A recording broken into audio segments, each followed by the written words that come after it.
The secret to get all the subscribers you want on YouTube is coming up later. And we're back. Hello and welcome to the Hypertrophy Odyssey chapter 51. It is Friday. The shotgun dropkick workout. It is officially March today. Yesterday was the leap year day. We are in March. We're about to reach spring. We're about to get spring weather today with it being super cold in the morning and then 50 in the middle of the day, so that's fun. But anyways, today I'm looking forward to this workout. Hip feels a little funky, but I'm generally all right though. I just gotta stretch it out a little bit, then I'll be all right. Going a little bit earlier than normal, which is nice, so I can get out a little bit earlier than normal. That'd be nice too. Today, I wanted to talk about something where, as you might have noticed in the opening line, or actually just in general, how to get big on YouTube. Mostly, this comes from me watching a couple of videos and then getting recommended a bunch of videos and then just like realizing what's going on. But basically, as a starving artist YouTuber, person who wants to become a YouTuber, you know, you watch a couple of like those videos where you can try to figure out what are some of the keys of the formulas to try to get bigger on YouTube and stuff, you know, all that stuff. So, you know, you're trying not to miss anything, you know, you're watching stuff, you're watching these videos and then you're going through them. I personally went through a few and then I kept getting them recommended, but it was just interesting to me that mostly when I got them, they would always be somebody new for the most part.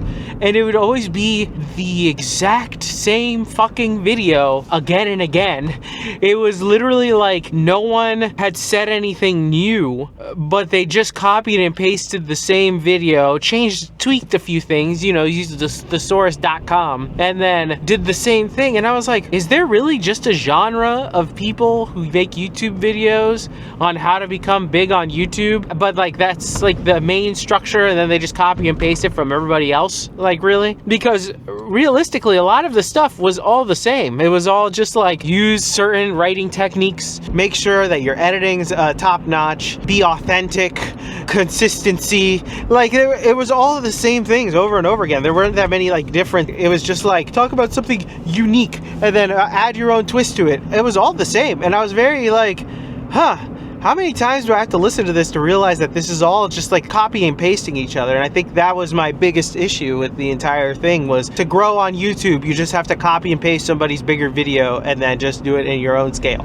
That's all this taught me, is that after a while, the same regurgitation of everything is the way to go. It's not even to come up with something new or original. They didn't even mention that. Nobody in these videos like say, oh, they say add your unique twist to something, which I guess, but also your unique twist is that you're saying it in a different way, and that's it, is you're saying the same thing over and over again. It felt like I was just like going down this weird loop over and over and over again. I was not a fan of it, but I'm also like, is this really it? Is this really how to get big on YouTube? So maybe I should just copy what big YouTube channels do and then just hope to God that I get some spread over from the person. But then you look at other bigger YouTubers and you see the ones that are big now and they're not doing any of that, and that's what's so great about it, you know. Personally, I dislike the entire like retention writing idea, because it's like, all right, I'm going to go out of my way to write something just to make sure you stick around to see what's happening next. I get it, and I get why, you know, it's kind of like one of those like hacks to keep people like hooked in or whatever, but it just doesn't seem like, it's not natural and it's boring. I've seen these videos and then just whatever, I don't care. Like afterwards, I'm not getting anything from it. It's not even necessarily entertaining anymore. It's more of a predictable thing where I'm just gonna scroll through and see where the most viewed part is in a video and then to go to it. And then if it wasn't worth it, I'll be like, all right, well, at least I didn't waste my time in the video. And if it was worth it, I'd be like, oh, okay. Well, I'm glad I didn't waste my time on that video. There's just something about the entire like subgenre of how to get big on YouTube is just funny to me. Just that entire idea that you're just copying and pasting over and over and over again the same information. That's all it is, in different formats. I mean, I've heard people do it in AI voices, voiceovers. They paid somebody to do the voiceover, them on camera. You know, yeah, for me, I'm like, all right, I think I never need to watch any of these videos ever again. Like if I get one that's like the YouTube algorithm has changed in 2024, if that comes up to me, I'm gonna be like, It hasn't. This is just weird, scary shit. They're just trying to get me to click on it, which is half the battle anyway. Personally, I hate the idea of clickbait. Obviously, it has to be done. Unfortunately, this website does not do a good job in the actually showing people what they would want to see that isn't clickable. You have to be baited into the click is the main aspect of what a lot of those channels teach. And all the thumbnails are basically the same. It is how to get big on YouTube.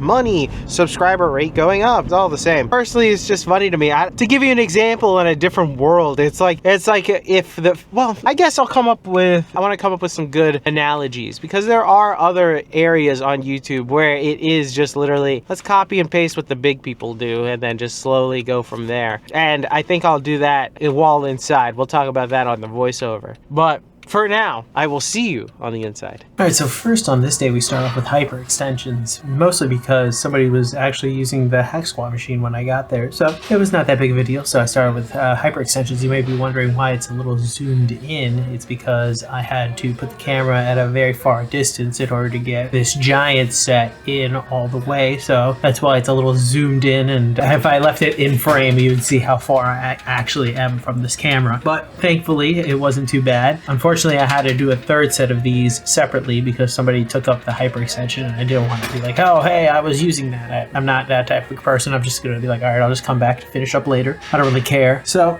and they were working, they weren't bullshitting. That's the other thing too. If they were just like sitting on it or not doing anything, I would have said something, but they were actually starting to work. I'm not gonna sit there and interrupt somebody's work. So anyways, to start this video, I just wanted to talk about this because I think the thing that pissed me off the most about the entire How to Grow on YouTube video series that I would watch was because it was super annoying that these people would basically do the equivalent of just go to the gym and that's it. It's like, you know, it's like as if I were to give you that advice. That's it. Like, all right, just go to the gym and it'll all work out. There's nothing really of substance per se. Sure, there are a couple of golden tidbits here and there for those types of videos. The entire like, oh, you know, baby, pay attention to your thumbnail a little bit, you know, right again, re-edit. But after a while, it's all the same, and it's literally hasn't even changed. I literally just saw like a tweet by Mr. Beast saying basically that like the old way he used to do videos is dead. Now it's more of a you in YouTube style video. So I'm like, oh yeah, okay, now the big boys are even catching on to the fact that most people don't want to watch the same boring shit over and over again. So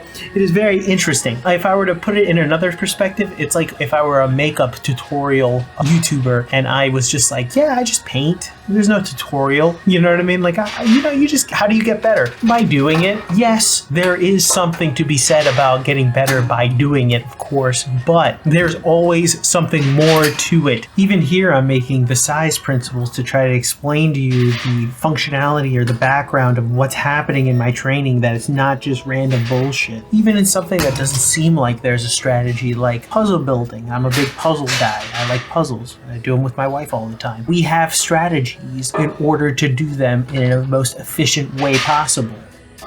Most things nowadays have methodologies in order for you to do them in a way so you can get better and better at them. That's why I feel like these how to get big on YouTube videos are kind of stupid after a while, because they don't really tell you anything actually good. They just tell you, do this, and that's it. There's nothing really extra to it, and I really hate that. I really don't understand why it's so useless after a while, but I guess I've outgrown those types of videos, or maybe they're trapped in the past. It's also interesting to think about when you're in YouTube, they try to pigeonhole you into one little thing, which always sucks. It seems as though everything nowadays, when you're in social media, they want to pigeonhole you into being the one thing, and then you just have to repeat it until you either get bored of doing it or just die doing it and sell out somewhere, because that's usually how it goes, which just sucks. That one is what it is.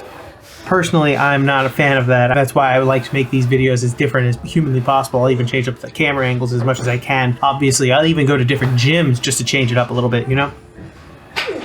When it comes down to growing big on YouTube and stuff, sure, it'd be a nice thing one day to do, but right now, don't want to go out of my way to change who I am in order to fit the mold of YouTube. That seems kind of counterintuitive to my values as a person. I don't think that would be a thing that I would be willing to do, like adding music and doing jump cuts and sound effects and all that other stuff. Now, am I willing to do that for shorter form videos like shorts? Yeah, why not? Because those seem like more fun. They're more of a fun size entertainment thing, not necessarily these. These are more of my thoughts being put onto video and stuff. I'd rather keep it as the me, not the what the algorithm or the quote audience quote as they would say in the videos wants to see, because I hate that they're trying to take away the idea that it's an algorithm when in reality it is. They say it's like the audience, but YouTube is the algorithm that controls the audience in theory, so I don't necessarily believe it, but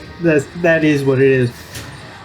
I think there's going to be more and more YouTubers that are like this, where they're just more genuine people, and I like that because I think the era of people going crazy over retention time and things like that are going to go slowly by the wayside. People want to be more genuine with each other and actual people, you know what I mean? Either that or just short memes, because there's nothing else except for the attention span of people nowadays has been screwed over so much that it's either super short form content or super long form content with nothing in between. And it's just also very weird that those types of videos that are like 12 hours long get so many views. That's just me personally. Like, I don't mind a 3-hour long video. I don't mind it. Anything after 3 hours, you're asking for a lot, you know?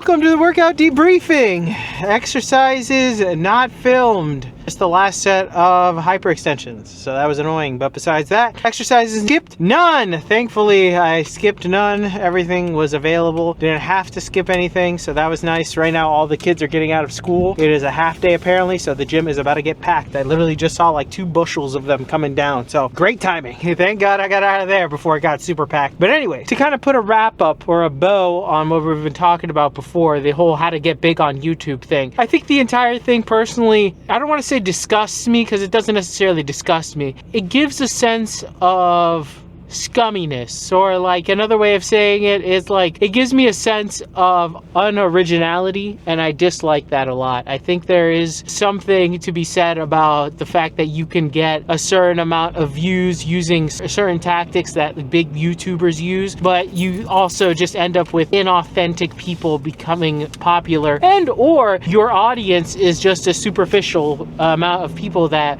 get hooked in via their psychological traits that will get them in, but they're not really actual people. They are just fans. And I think there is something to be said about that. I don't like that idea of hooking people in and using psychological tactics like that in order to make them into your audience, when in reality the person should like you for who you are and something more genuine like that. That's why I would appreciate somebody like Sam Solik, who at least he is who he is. There's no real leftovers of like trying to be this specific person or trying to do like the entire, you know, I'll answer that question in 5 seconds, but first, you know, like that entire thing. The trademark of certain YouTubers that you can tell happen like that, and you can tell that it's like maybe they're genuine, but maybe they're not, and most likely they're not. And I'm not even saying that they're bad people per se, but it's just like you can tell that there's a front going on. When I used to stream, yes, I used to live stream, which was a terrible idea, but I don't recommend it to everybody, but I recommend everybody try it so they can understand why it sucks. But when live streaming, you kind of have to put on a front. It's like you have to put on a masquerade, like a front of who you are, an exaggerated version of yourself. And it is tiring after a while, especially in the live streaming sense, because you have to stay on it. But at least with something like this,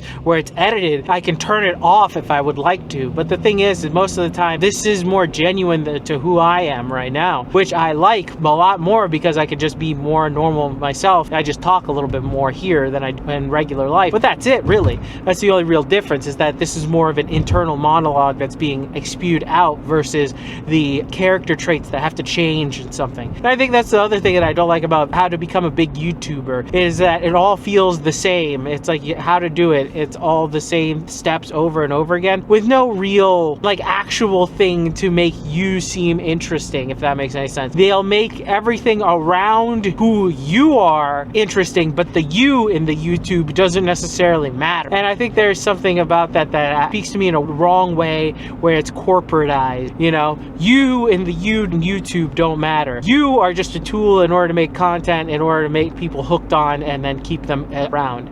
Something about that, I don't like it. I'm just not a fan of it. But you know, with that being said, maybe I'm just looking maybe a little too deep into it, or maybe I have a point, who knows? But we'll have to wait and see, and that's a question for a different day. But let me know what you think in the comments below. I would like to know. This is a shout out and a call to action, because that's what they tell you to do all the time. And most YouTubers do it anyway, because they have to. If not, nobody will engage, but then people will feel inclination to, if the person that they relate to asks them to do something as simple as put a comment in the comments below, or drop a like. But anyways, this is a very meta video. I don't know why I'm feeling very meta, and I don't know why this came up today, but I felt it very hard this morning. I was like, okay, yeah, I gotta talk about this shit. But anyways, thank you very much for watching. I appreciate it. Please let me know what you think in the comments below. Would love to hear your thoughts and opinions about this, particularly, you know, those patterns. If you watch bigger YouTubers, that they always do the same style of video over and over again, you know, let me know how that goes. Personally, I have the same backbone for videos. I don't like doing the exact same video topics. I think there are some things that you can change out every once in a while. I like the idea that these are like miniature podcasts where I can describe what's on my mind on the day of, you know, and then if I need to, I can just default to the workout. But also, I don't necessarily need to. With that being said, thank you very much for watching. I appreciate it. I will see you on the next one. Peace.